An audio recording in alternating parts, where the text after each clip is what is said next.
Sa halip na nasa eskwelahan o nasa tahanan, dalawang binatilyo ang nahulog sa kamay ng batas matapos mahuli sa isang buy-bust operation sa Maguindanao del Norte.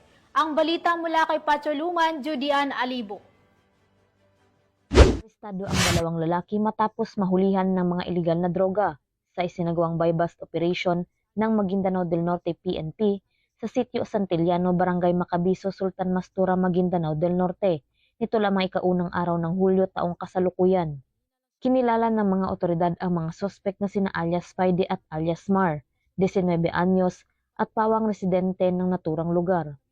Naging matagumpay ang naturang operasyon dahil sa pinagsanib puwersa ng mga tauhan ng Sultan Mastura Municipal Police Station, Provincial Intelligence Drug Enforcement Unit at Philippine Drug Enforcement Agency BARM, nakuha mula sa mga suspek ang 2.5 gramo ng hinihinalang shabu na nagkakalagang 17,000 pesos. Ang dalawang suspek ay nasa kustodiya ng Sultan Mastura MPS para sa tamang disposisyon, habang ang mga nakumpiskang droga ay ipapadala sa Regional Forensic Unit para sa pagsusuri.